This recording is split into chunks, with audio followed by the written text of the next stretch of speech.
Dear students, dipole means two poles. We have discussed electric dipole in electrostatics.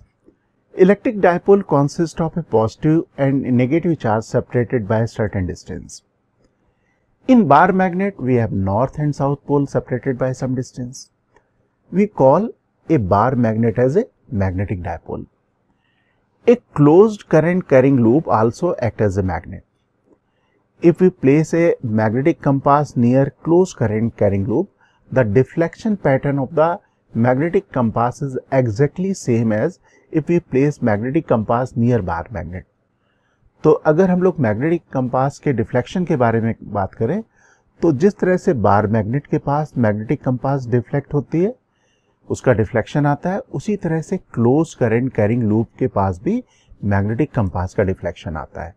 इसलिए हम लोग कह सकते हैं कि क्लोज करंट कैरिंग लूप एक मैग्नेट की तरह से काम करता है.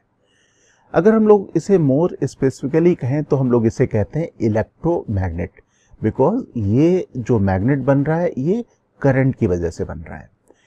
In this coming section we will discuss about magnetic dipole and magnetic dipole moment. तो हम लोग कमिंग सेक्शन में बात करने वाले हैं मैग्नेटिक डायपोल और मैग्नेटिक डायपोल मोमेंट के बारे में. Okay, magnetic dipole is the magnetic equivalent of the electric dipole. हम लोग कमिंग सेक्शन में देखेंगे कि जो प्रॉपर्टीज हम लोगों ने लर्न की थी इलेक्ट्रिक डायपोल सेक्शन में, सिमिलरली उसी टाइप की प्रॉपर्टीज यहाँ पे आती हैं मैग्नेटिक डायपोल के बारे में. ओके, और जैसा भी हम लोगों ने डिस्कस किया कि क्लोज करंट कैरिंग लूप एक मैग्नेट की तरह से काम करता है. It means the magnetic field pattern produced by the small current carrying loop should be similar to the bar magnet. क्योंकि अगर वो मैग्नेट की तरह से काम कर रहा है तो जो मैग्नेटिक फील्ड का पैटर्न बार मैग्नेट का है उसी तरह का पैटर्न आना चाहिए हमारे पास क्लोज करंट कैरिंग लूप का. तो अगर हम लोग यहाँ पे स्मॉल बार मैग्नेट का मैग्नेटिक फील्ड पैटर्न को देखें तो ये कुछ इस तरह से होता है. You can observe here the magnetic field lines are moving away from the north pole and coming toward the south pole. Okay, इसी तरीके से अगर मैं यहाँ पे स्मॉल करंट कैरिंग लूप रख दूं, ये स्मॉल करंट कैरिंग लूप है, इस करंट कैरिंग लूप को हम लोग यहाँ से जहाँ पे मैं पेन मूव करा रहा हूँ this is the front side और current is moving in the downward direction.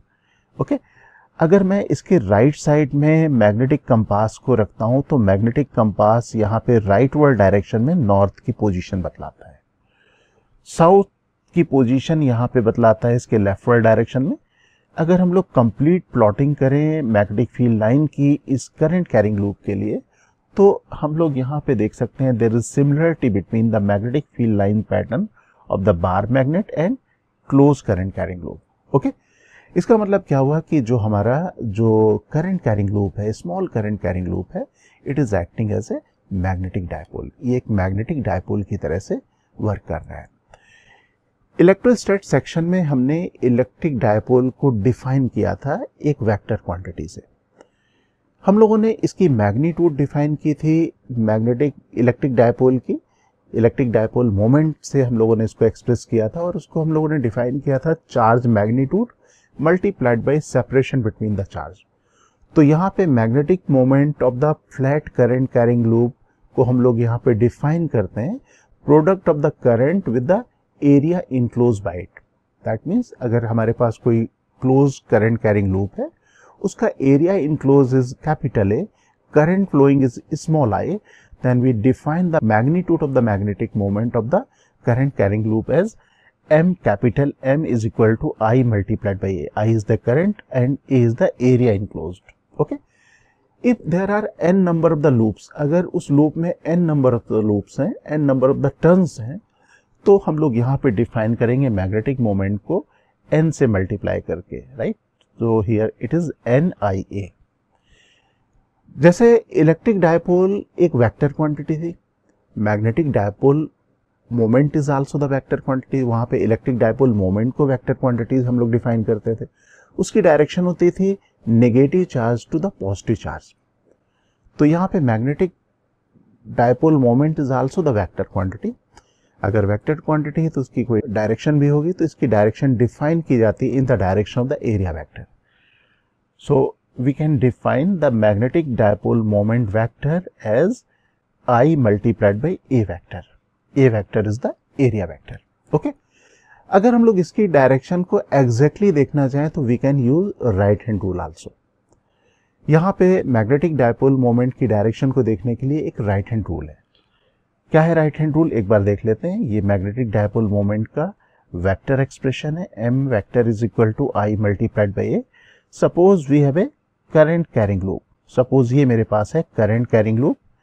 अगर आप इस सेक्शन की बात करें जहां पे मैंने पेन मूव कराया हुआ है, this is the front part of the loop, this is the back part of the loop. Current flowing in the loop is I. Okay. अगर मुझे मैग्नेटिक डायपोल मोमेंट की डायरेक्शन मालूम करना है तो जैसा मैंने कहा कि we can use right hand rule. Right hand rule में हम लोग क्या करेंगे, curl your finger in the direction of the current around the loop. अगर हम लोग यहाँ पे करंट की डायरेक्शन में राइट हैंड की फिंगर को कर्ल कर दें इस तरह से, then thumb direction will represent the direction of the area vector as well as magnetic dipole moment vector. तो curl your finger in the direction of the current around the loop. Loop के current flow की direction में right hand की finger को हमने curl किया.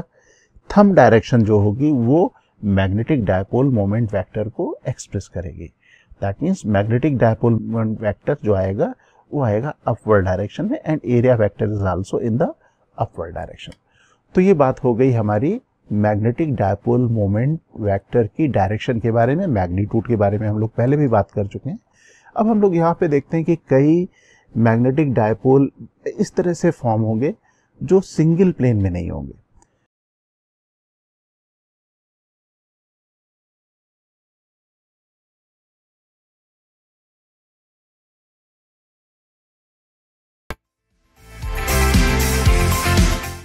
जो हमारे पास मैग्नेटिक फील्ड के एक्स कंपोनेंट हैं उनका अगर हम लोग समेशन कर देंगे, we will get the net magnetic field.